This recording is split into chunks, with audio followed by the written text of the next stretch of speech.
Assalamualaikum warahmatullahi wabarakatuh. Perkenalkan, nama saya Desi Rahmawati. Saya dari Prodi PGSD Universitas Muhammadiyah Palangkaraya. Di sini saya ingin menjelaskan tentang konsep belajar dan teori belajar.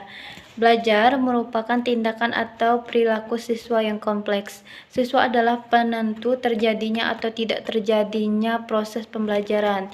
Konsep belajar adalah merupakan tingkah laku yang terjadi melalui proses dan menghasilkan perubahan seperti kemampuan membedakan, nilai aturan, pengetahuan dari yang tidak tahu menjadi tahu, dan dari yang tidak bisa menjadi bisa.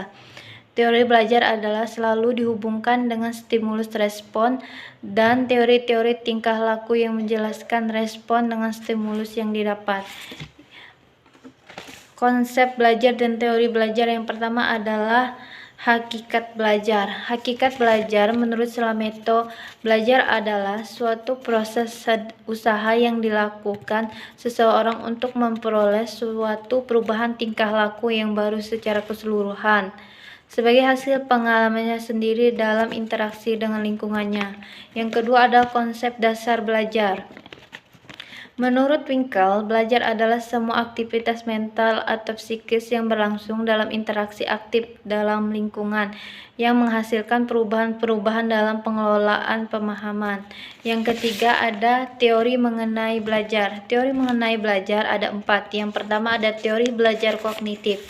Teori ini mengatakan bahwa belajar tidak sekedar melibatkan hubungan antara stimulus dan respon, melainkan tingkah laku seseorang ditentukan oleh persepsi serta pemahamannya tentang situasi yang berhubungan dengan tujuan belajarnya. Yang kedua ada teori belajar konstruktivistik.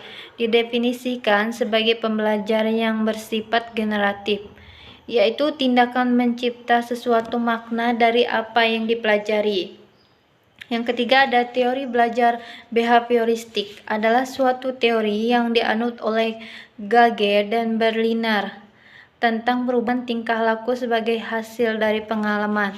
Yang keempat ada teori belajar Gestalt.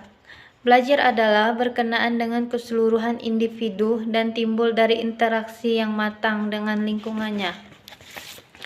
Sedangkan yang keempat adalah jenis-jenis belajar. Jenis-jenis belajar terdiri dari 8. Yang pertama ada belajar isyarat atau signal learning. Dapat diartikan sebagai proses penguasaan pola-pola dasar perilaku bersifat tidak sengaja dan tidak disadari tujuannya. Yang kedua, belajar stimulus respon.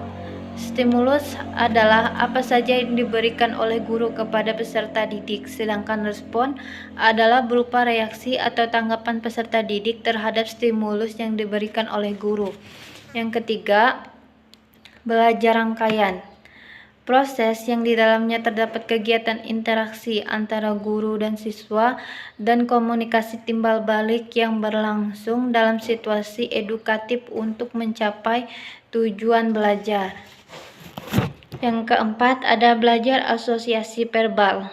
Tipe ini merupakan belajar menghubungkan suatu kata dengan suatu objek yang berupa benda, orang atau kejadian dan merangkaikan sejumlah kata dalam urutan yang tepat. Yang kelima ada belajar membedakan. Belajar membedakan adalah tipe belajar memberikan reaksi yang berbeda-beda pada stimulus yang mempunyai kesamaan. Yang keenam ada belajar konsep, yaitu belajar mengklasifikasikan stimulus atau menempatkan objek-objek dalam kelompok tertentu yang membentuk suatu konsep. Yang keenam ada belajar aturan. Belajar aturan ini ternyata mirip dengan verbal chaining, yaitu rangkaian verbal. Setiap dalil atau rumus yang dipelajari harus dipahami terlebih dahulu artinya. Yang kedelapan adalah belajar memecahkan masalah, yaitu untuk memperoleh keterampilan atau kemampuan untuk memecahkan berbagai suatu masalah secara logis dan rasional.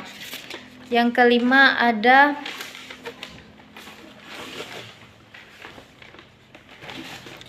aktivitas pembelajaran dan dalam pendidikan. Aktivitas pembelajaran dalam pendidikan digunakan untuk menguraikan suatu aktivitas di mana aspek belajar menjadi pusatnya. Belajar adalah mengumpulkan pengalaman dari aktivitas atau lebih tepatnya menggunakan sumber daya untuk berpikir dan melaksanakan suatu usaha.